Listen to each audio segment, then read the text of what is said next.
Temos aqui um e-mail do Jorge Marinoni, que cita aqui um livro de João Roberto Martins Filho, A Educação dos Golpistas, Cultura Militar, Influência Francesa e o Golpe de 1964, publicado pela Universidade Federal de São Carlos. E neste livro o autor dá um esquema, um resumo das etapas do processo revolucionário.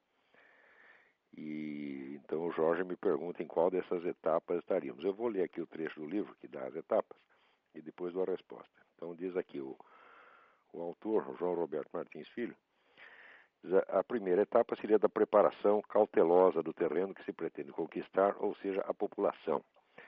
Nessa etapa, os militantes agem sem declarar seus objetivos. A segunda fase se expressa na constituição de uma rede de organizações subversivas controladas pelos militantes. Nesse estágio, formam-se bases que subvertem a capacidade de ação governamental.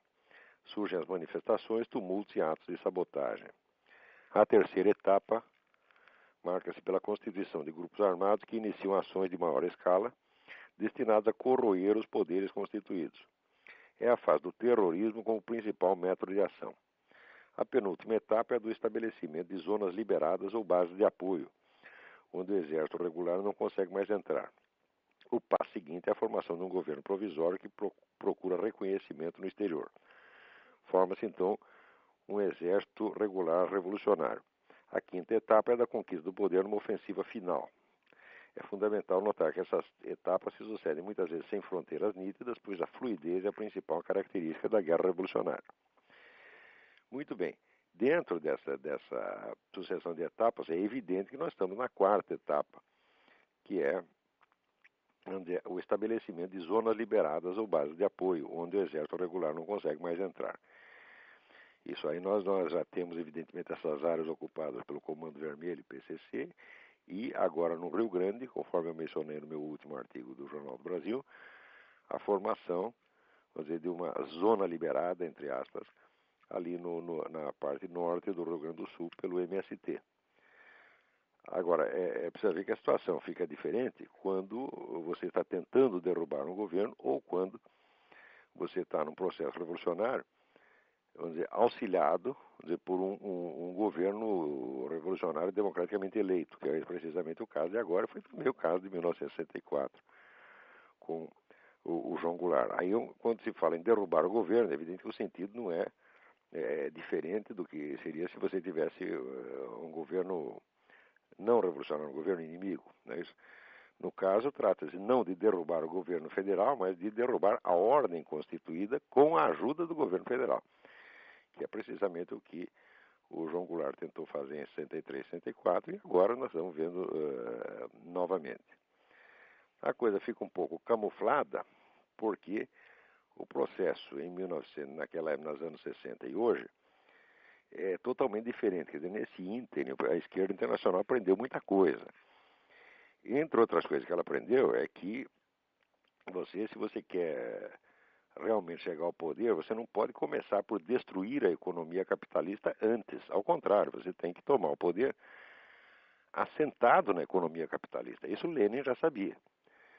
Quando você vê, por exemplo, o Hugo Chávez, né, destruindo a economia capitalista, ele está fazendo uma grande burrada, está se precipitando. Quem está seguindo a receita certinha é o Brasil. Quer dizer, você mantém a economia capitalista intacta e você vai derrubando as instituições, a ordem pública, as leis, etc, etc. Mas deixa a economia é a última coisa que você mexe. De acordo com Karl Marx e Lenin, a destruição da economia capitalista é um processo lento que deve ser prosseguido ao longo de muitas gerações.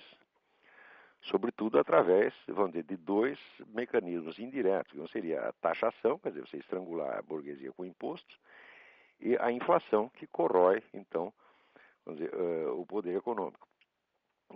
Então, nunca se trata de você tomar o poder, chegar no governo e dizer acabou o capitalismo, virou tudo propriedade do Estado. Isso aí no Brasil é curioso, como as pessoas não veem o governo fazendo isso, elas dizem não existe comunismo nenhum, porque elas imaginam o comunismo é isso, e imaginam porque são ignorantes, evidentemente nunca leram uma linha de Marx nem de Lenin, não tem a menor ideia do que se fala, então julga por estereótipo de almanaque.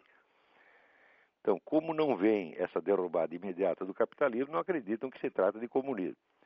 Mas o comunismo mesmo exige exatamente o contrário, exige a criação de um sistema de poder comunista, onde toda possibilidade de oposição é eliminada, ou eliminada à força, ou eliminada mediante ardis, como o PT vem fazendo há mais de 10 anos.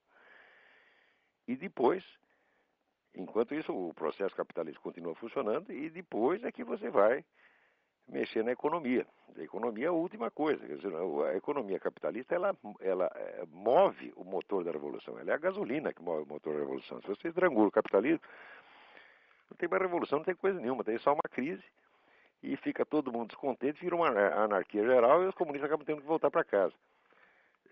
Que foi mais ou menos o que fez aí o João Goulart.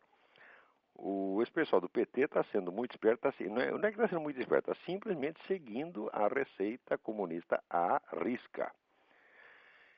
Eles deixam a economia capitalista intacta, com a vantagem, que é, aliás, explorada também pelo próprio Lenin, de tranquilizar o investidor estrangeiro, né, na época da famosa NEP, Nova Política Econômica do Lenin.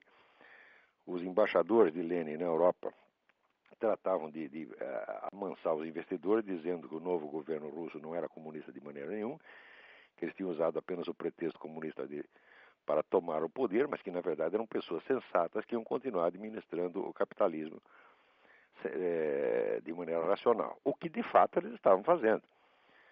Porque o que define o regime comunista não é a mudança econômica em primeiro lugar. O que define o regime comunista é a centralização do poder por meios diretos ou indiretos. Quer dizer, a instalação de uma ditadura primeiro informal e depois formal. E só quando essa ditadura está com todo o poder na mão é que daí começa a se mexer na economia. Agora, como o brasileiro só pensa em dinheiro, ele imagina o comunismo, vamos dizer, só pela estatização dos meios de produção. Imaginando que isso vem em primeiro lugar, quando na verdade vem em último. Espero que isso tenha respondido aí. Agora, quanto às etapas, sem dúvida estamos na quarta, quer dizer, estamos num ponto avançadíssimo da estratégia revolucionária. Muito bem. Vamos ver um outro aqui.